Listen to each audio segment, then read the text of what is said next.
Père et du Fils et du Saint-Esprit. Amen. Le Seigneur soit avec vous.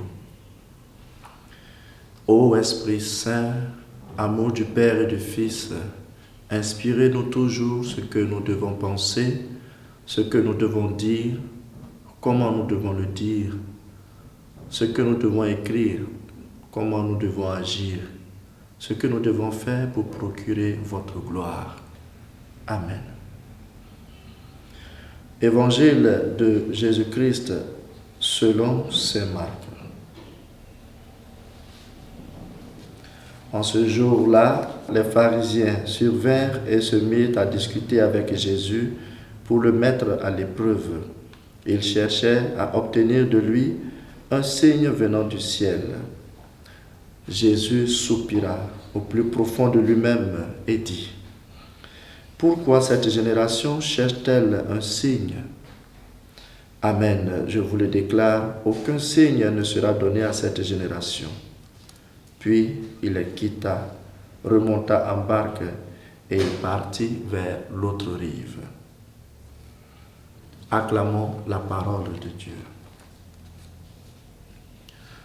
Frères et sœurs, dans l'évangile de ce jour, Jésus qui venait d'opérer un miracle en multipliant du pain, refuse de satisfaire la demande des pharisiens qui lui demandent un signe du ciel, comme pour prouver sa divinité ou sa puissance.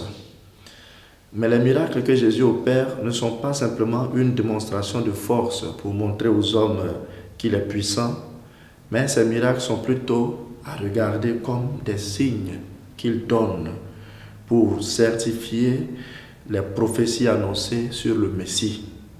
Guérir les malades, libérer les prisonniers, mettre en fuite les forces du mal.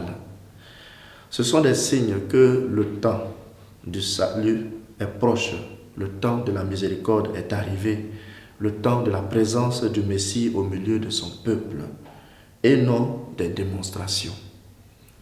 L'Évangile précise que les pharisiens lui soumettaient cette demande pour le mettre à l'épreuve.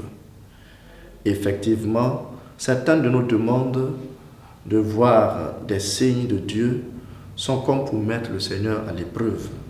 Quand on dit par exemple, si notre Dieu est vraiment fort, il fera ceci pour nous. Chers frères et sœurs, si nous avons envie d'accomplir des miracles, sachons deux choses. L'envie d'opérer des grands signes, même au nom du Seigneur, peut être une tentation qu'il faut savoir éviter. Le plus grand miracle que nous avons à accomplir, c'est de signifier la présence de Dieu au milieu de nos frères et sœurs.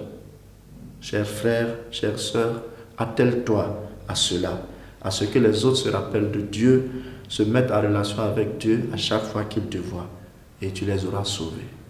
Et que le Seigneur te bénisse, le Père, le Fils et le Saint-Esprit. Amen.